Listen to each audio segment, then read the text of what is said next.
Nah, cuma di video ini nih, saya menceritakan salah satu bagian paling pahit dalam hidup saya. Dan pastinya, ada pelajaran emas yang ingin saya bagikan kepada kamu di sini. Ini menarik deh. Yuk.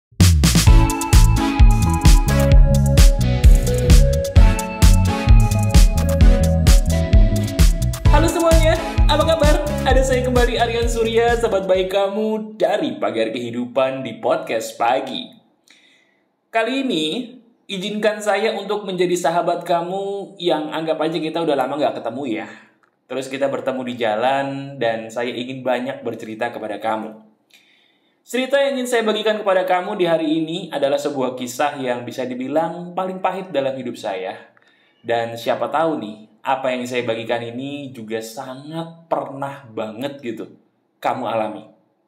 Jadi, siapapun kamu, diri kamu adalah orang yang baru menemukan video ini atau udah lama subscribe Pagar Kehidupan. Hai, kamu adalah saudara saya. Izinkan saya bercerita kepada kamu ya, sebuah pengalaman yang bisa jadi emas buat kamu.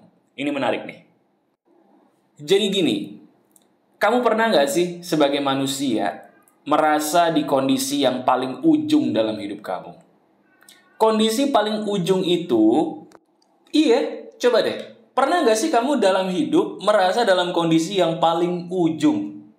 Artinya, sedikit lagi, selangkah lagi bahkan, diri kamu kayaknya udah deh.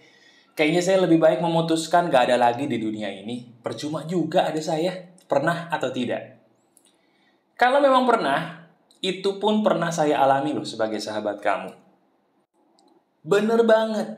Dulu saya adalah orang yang sama sekali tidak bisa ngomong. Tidak bisa ngomong itu bukan berarti bisu, tapi ketika ngomong, saya itu dianggap aneh. Sampai akhirnya saya memutuskan untuk menjadi orang yang pendiam. Coba bagi kamu yang pernah dibilang pendiam, pernah nggak sih kamu mengalami apa yang saya alami? Diri kamu mungkin pengen ngomong banyak. Tapi entah kenapa, setiap kali apa yang kamu katakan, orang tuh nggak ngerti sama kamu. Orang itu menganggap diri kamu aneh dan ajaib, sehingga kamu juga jadi minder duluan gitu loh. Percuma, iya saya ngomong, kenapa? Karena setiap kali saya ngomong, kok saya dianggap aneh? Kok saya dianggap tidak biasa? Bahkan terkesan saya ini kayaknya waras gak ya? Mendingan saya diem aja deh daripada saya ngomong salah terus. Pernah kamu seperti itu? Kalau pernah, tos. Kita sama. Saya pernah di posisi kamu. Nah terus, apa yang terjadi? Sama. Saya sama seperti kamu. Saya mengalami apa yang disebut kondisi gelap. Saking gelapnya, saya tidak percaya lagi kalau cahaya itu ada. Saya ulangi ya. Kamu juga pernah atau tidak mengalami sebuah keadaan gelap? Saking gelapnya tuh kehidupan kamu sampai nggak percaya bahwa yang namanya cahaya hidup tuh ada. Kamu menganggap bahwa hanya orang-orang beruntunglah yang bisa mendapatkan cahaya kehidupan dan itu bukan kita, bukan kamu. Pernah menganggap dirimu seperti itu?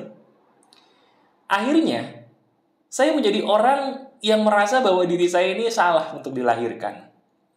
Saya menjadi orang yang merasa bahwa hidup saya itu tidak pernah ada lagi manfaatnya. Bukan hanya buat orang lain, tapi buat orang-orang terdekat saya sepertinya udahlah gak ada lagi manfaatnya. Sampai pada suatu ketika teman-teman, nah ini menarik nih. Akhirnya saya merenung. Saya merenung ke dalam diri saya sendiri.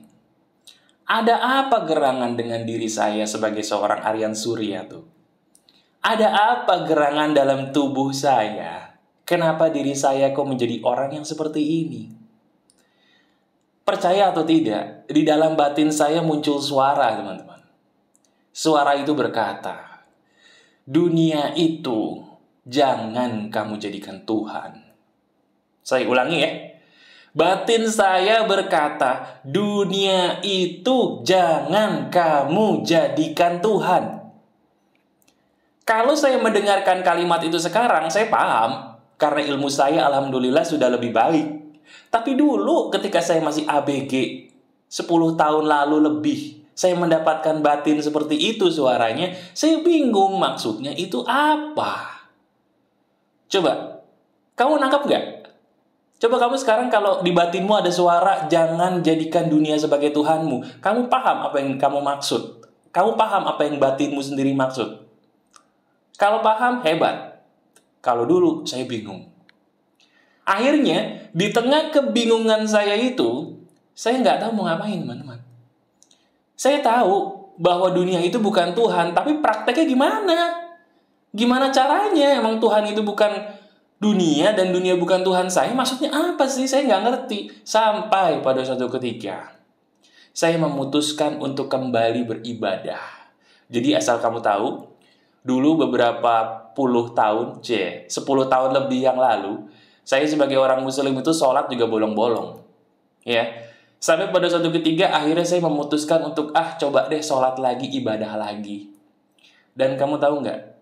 Baru sekali saya sholat lagi, ibadah lagi, memuja Tuhan lagi, itu beban pundak saya rasanya hilang. Walaupun saya nggak tahu itu gimana caranya, tapi hilang begitu aja.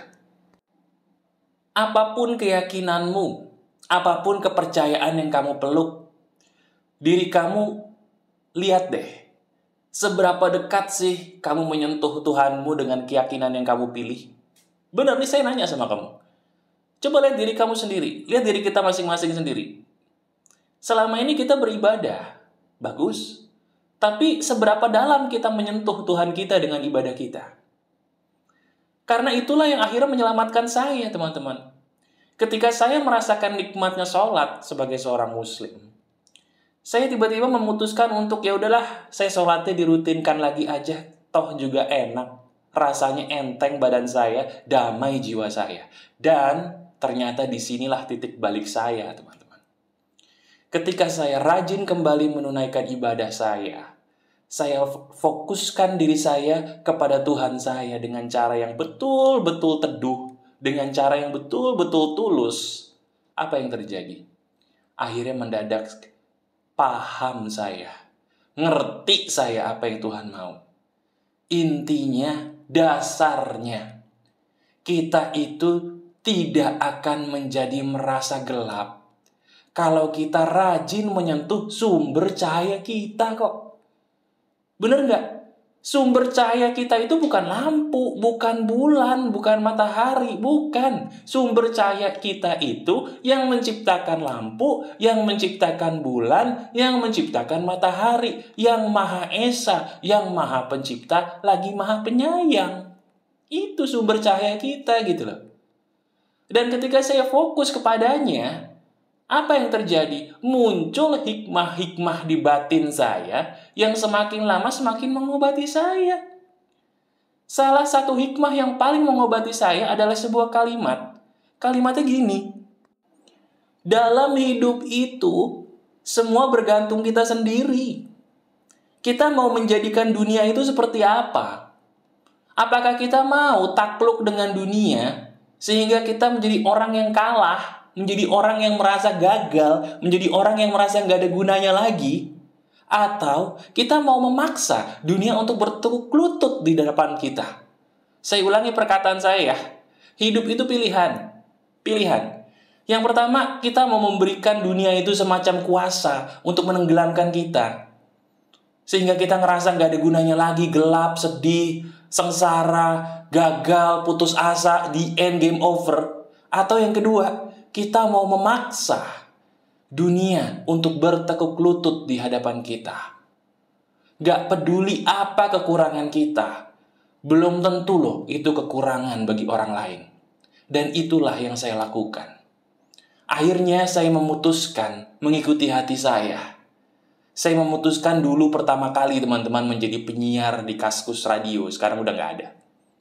Ketika saya menjadi penyiar di Kaskus Radio, pemilik Kaskus Radio itu kaget. Dia kaget seolah-olah dia melihat seorang penyiar profesional yang ngomongnya itu bagus.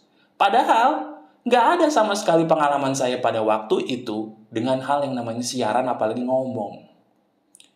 Tapi dari situlah titik balik saya bermula, teman-teman. Dari perkataan pemilik Kaskus Radio itulah, akhirnya saya menyadari, ternyata inilah bakat saya.